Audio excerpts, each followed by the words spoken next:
Hello friends, welcome back to Innovation in Marketing of Innovation. And now we are progressing towards the culmination of this whole course, including this one. There are 4 sessions more. Last 2 I would be devoting to, the last one definitely would be, the culmination, or you may say, the visualization around whatever we have gone through, of course. And the second last one would be associated with some innovations which now we see that shouldn't have been there. So every innovation doesn't do good to whole of this world, although it is innovation, and that is an important thing which we should be discussing. And these 2 sessions, this one and the subsequent one, are associated with very pertinent elements. This one is associated with new product development, specifically with respect to the innovations which we are conceiving. How should we be looking at it? And the subsequent one is another important element associated with this one and rest of the discussions, especially which we have had in terms of marketing of innovation, that is how to monetize our innovation. So let's start with this journey of new product development with the perspective of how should we be looking at it. And as always, we have picked some of the best references and text which is pertinent and relevant and contemporary as far as the whole scenario goes. And you see, my effort till now has always been that because there is a lot of fundamental text available on marketing and innovation, but then I wanted you to visualize things with a different kind of a perspective, and hence we have resorted to specific text which can be seen with complementarity as well as away from whatever we have been learning in terms of marketing and innovation up till now. So, you see, let us start with a story of impossible foods making the impossible possible.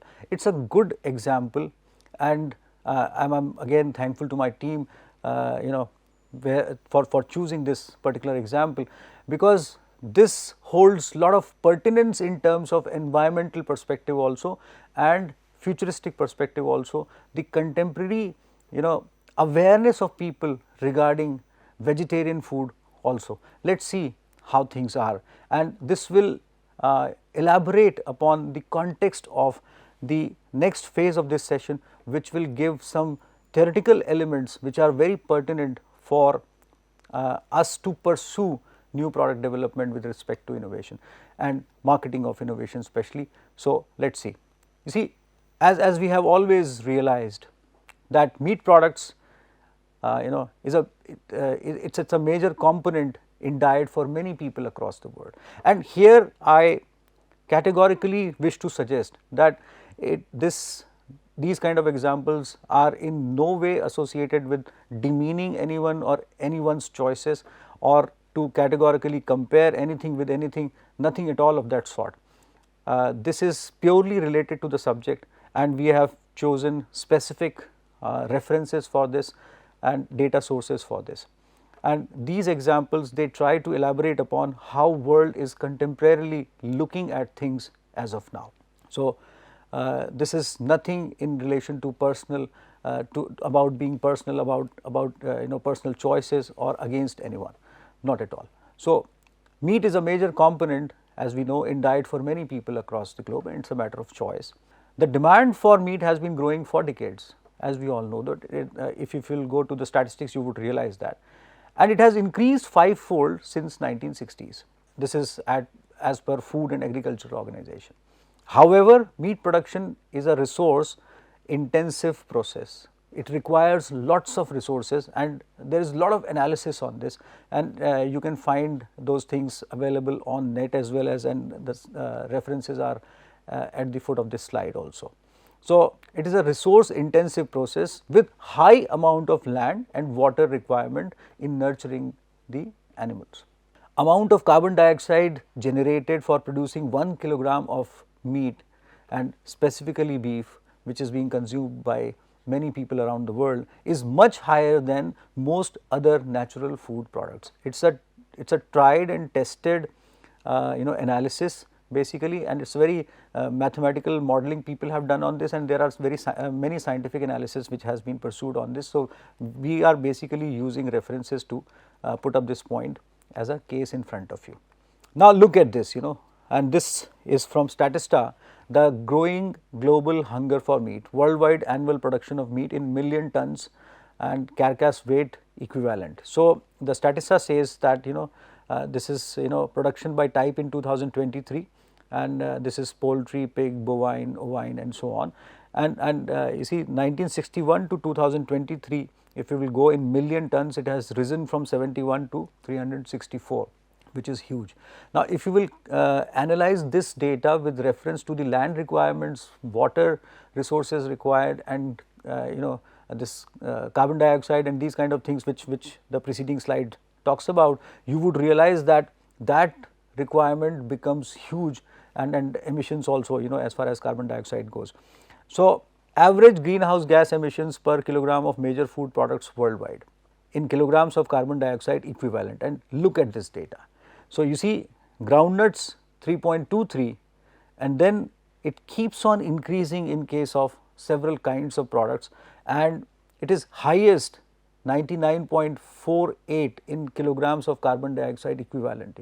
So, that kind of greenhouse gas emissions per kilogram of major food products demonstrate that beef, in case of beef it is highest, dark chocolates it is slightly or 50%, almost 50% of this one, and then lamb and mutton it is quite high as far as compared to dark chocolates even, and then there is a huge lot of comparison. And just to make a point that it from starting from groundnuts and rice, it rises to the levels from 3.23 and 4.45 to 99.48.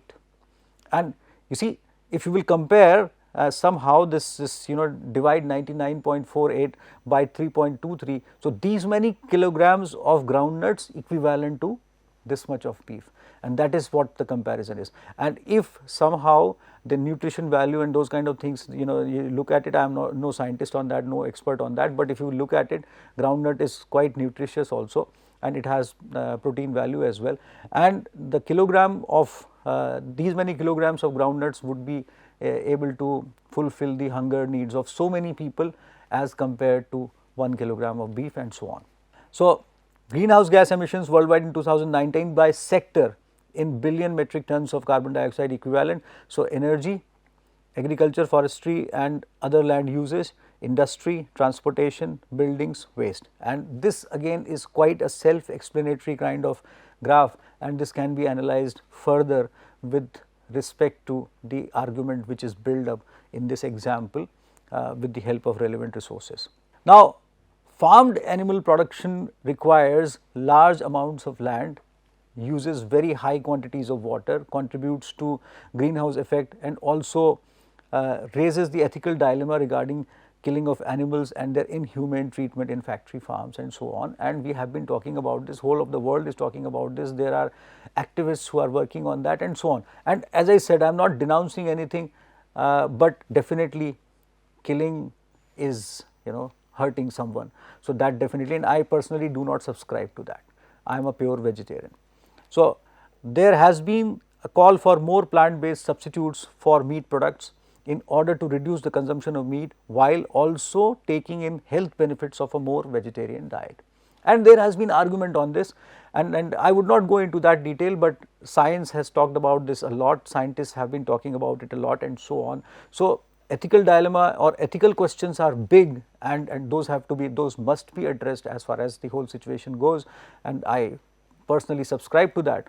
And as far as apart from that, emissions, land use, water is a major issue, and today water is a major issue as far as this world goes. And you see, I have been talking about this very emotionally also, and I have been talking about this with lots of as far as emphasis, that somehow we should be innovating upon everything or anything or everything with respect to the betterment of this world, this earth, mother earth, and marketing holds a large responsibility for this, and marketing definition also talks about it.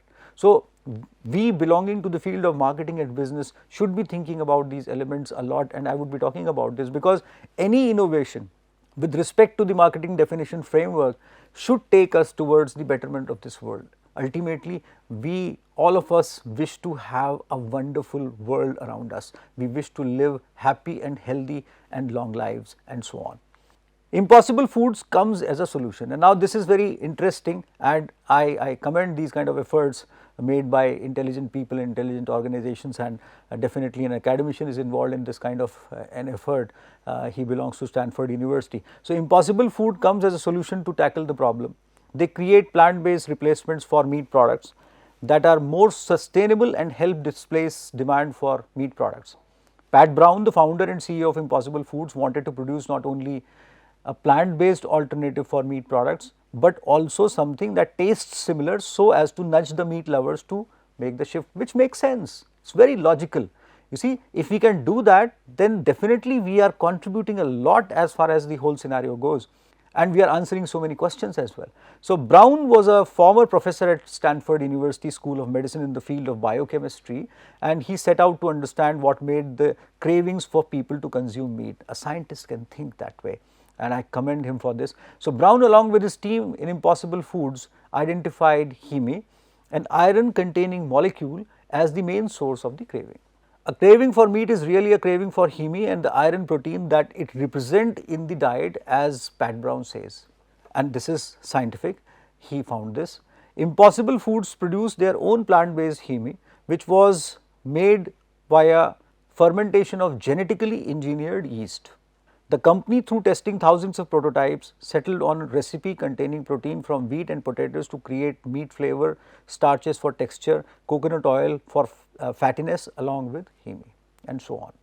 There could be several questions on these kind of processes as well. There would be researchers talking about or questioning these kind of things as well, but the success of these kind of efforts determine that not only they have tried to find a solution to several problems, but they are rising and are getting acceptable in due course of time, justifying their cause as well as their efforts.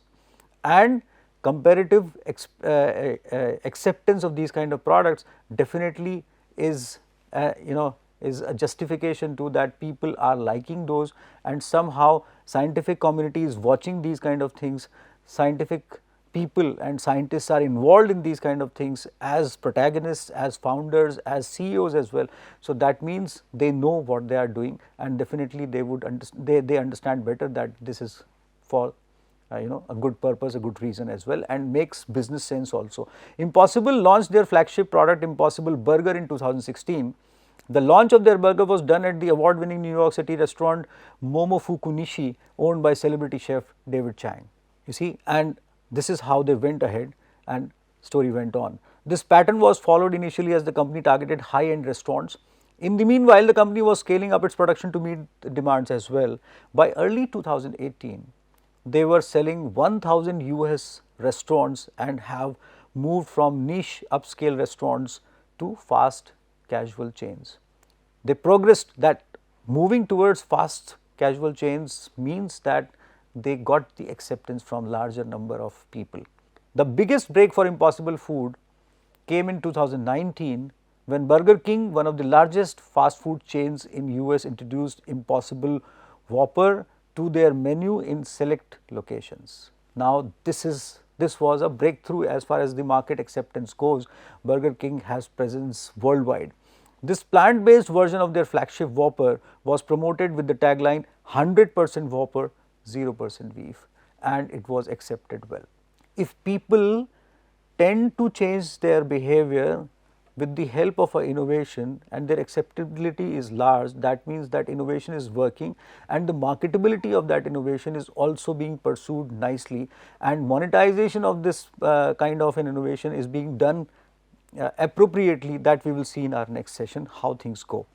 Let us see how these things should be seen within a framework.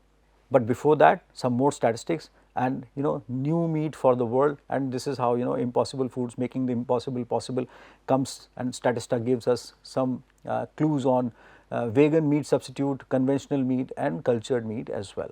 Now, Founder Pat Brown wants to replace animals in food systems by 2035, and that is what he looks at.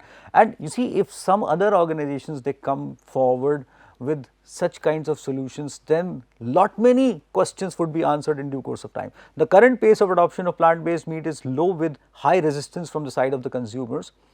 However, Impossible Food models shows that consumers will enthusiastically receive and pay for plant-based meat alternatives.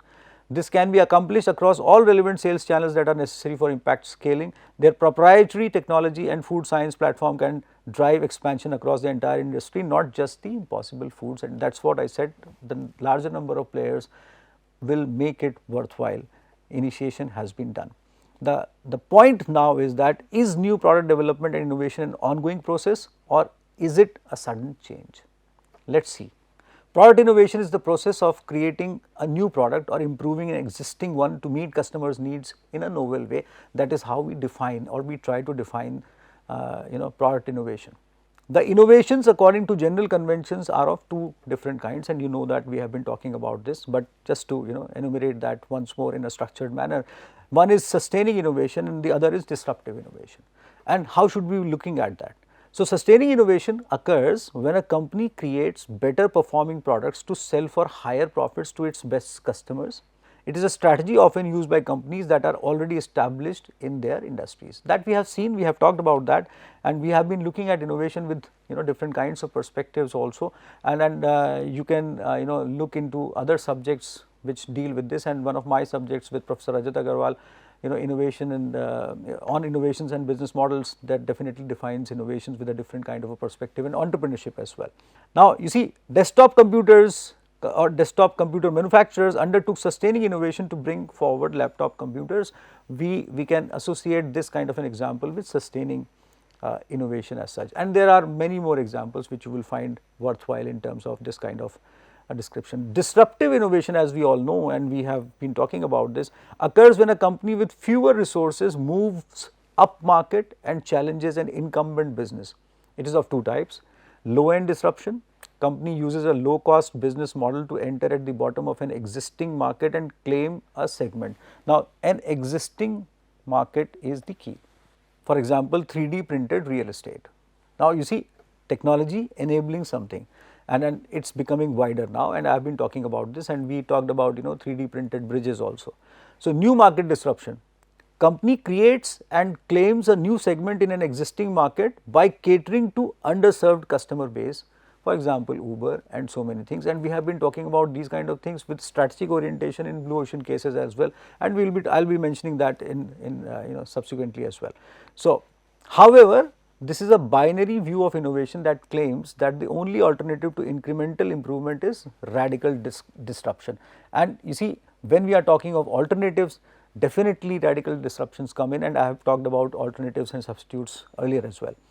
So, David Robertson, in his book Power of Little Ideas, a low risk high reward approach to innovation, which talks about a different way of approaching innovation, which they term as the third way.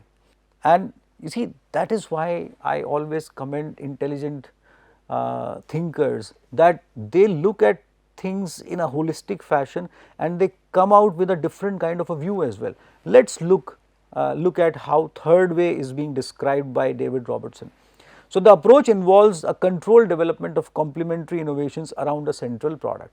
We have been talking about concentricity, and we have been talking about concentricity of innovation with marketing terms, but here David Robertson talks about a central product and complementarity in association with the other products related to this central product, which is very interesting, and you would like it. You see, look at this. The middle circle talks about where to innovate, and it directs itself towards traditional product development, the lean startup, blue ocean strategy, we have talked about that earlier as well, disruptive innovation, and the third way.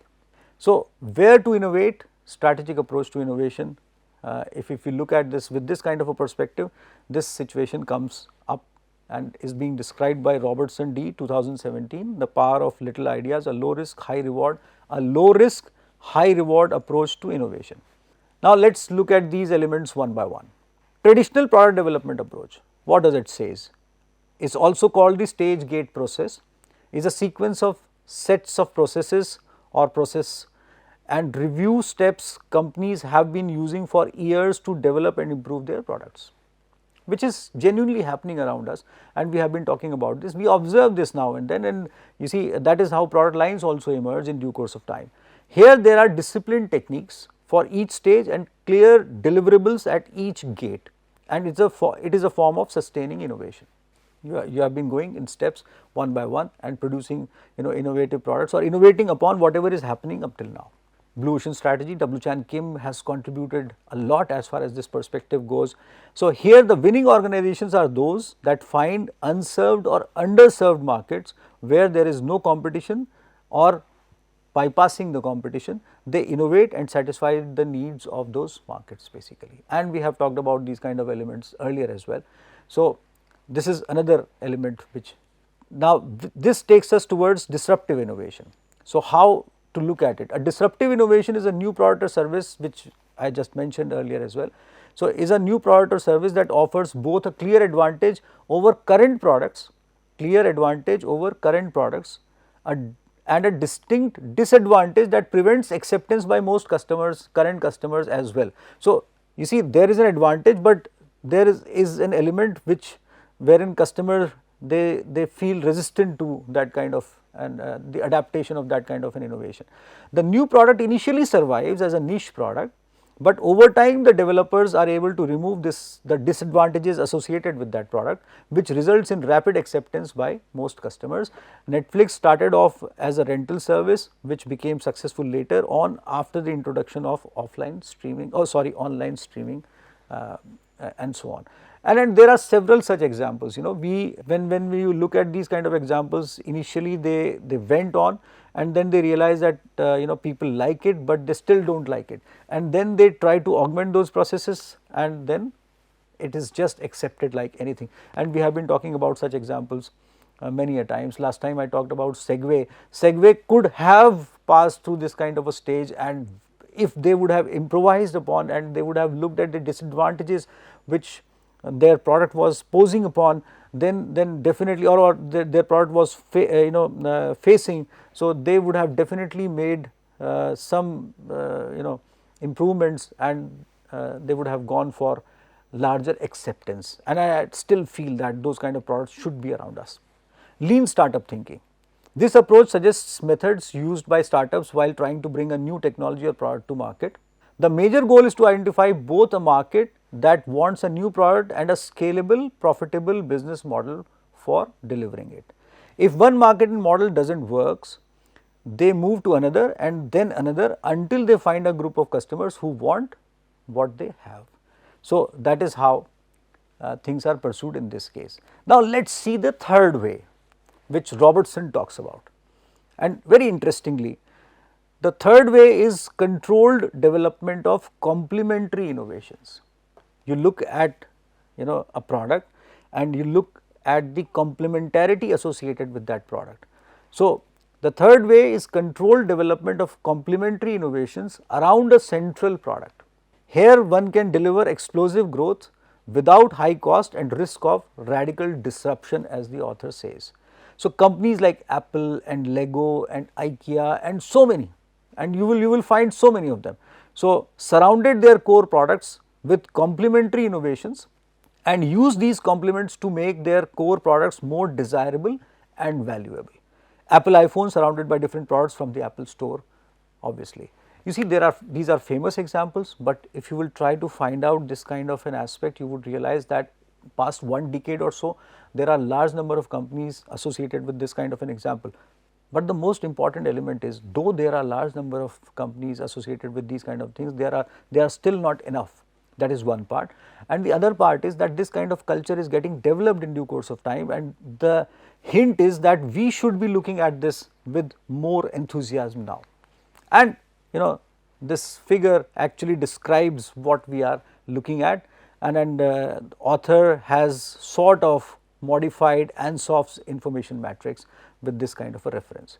So, you just look into the details and the reference, and you may read the article for further details and so on, and you may go to Ansoff's matrix also to look into how author is trying to compare that. We have just presented it for your reference, just to emphasize upon the point that the third way is has a larger span, and it can lead our way towards as far as effective new product development with specifically with reference to innovations. Now, I will take you through an example which justifies, again you see we started from impossible foods, and now we are going towards, and then we build up the argument, and with the help of research which is very pertinent and contemporary also, and now we are trying to collate everything with another example here. So, creating GoPro, creating a new product and a new market. So, let us talk about GoPro now. The idea of GoPro initially came to its founder Nicholas Woodman during his surfing trip to Australia and Indonesia. Woodman, a passionate surfer, wanted to capture photos of himself riding the waves and created a makeshift device using his Kodak camera, surfboard leash and rubber bands. Someone wants to have his picture on while they are surfing, it's a beautiful shot to show, and then definitely yes, it's a moment to be captured. So, on his return, Woodman worked to create the first prototype of his waterproof camera and the accessories. Later in October 2002, he created Woodman Labs, the parent company of GoPro, and that is how things started. After debuting his new camera at an action sports retail trade show in San Diego, the company entered into a deal with Hotax Manufacturing Company Limited, a Chinese camera company, and manufactured each camera for about $3 and sold them at $14 at surf shops.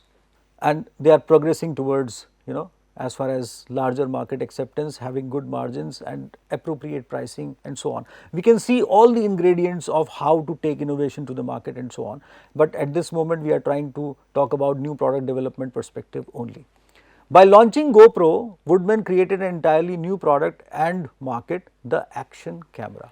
In the initial days, GoPro used a film based camera and shifted to digital front in 2006 with launch of model Digital Hero. The camera was primarily targeted and sold at surf shops and specialty sports retailers. Now they are trying to expand as far as their marketing goes, sales span goes. Mountain biking and skiing enthusiasts were also targeted as the company carved a new market for action camera. The GoPro with sound was launched in 2007. Now this is again another phase, Digital Hero 3, and the camera with wide angle lenses, Digital Hero 5. Now improvisation and further innovation is being done, and it was launched in 2008. The company also provided the option for their cameras to be mounted on anything from surfboards and helmets to ski poles. And many times you look at riders, motorcycle riders going on and having helmet cameras and recording themselves, and people riding bicycles and mountain bicycling is the cycling is done, and they are recording their journey and so on, and we have seen that in movies and documentaries and so many places. While sticking with its core product of action cameras, GoPro went for innovation by adding more features to its product line.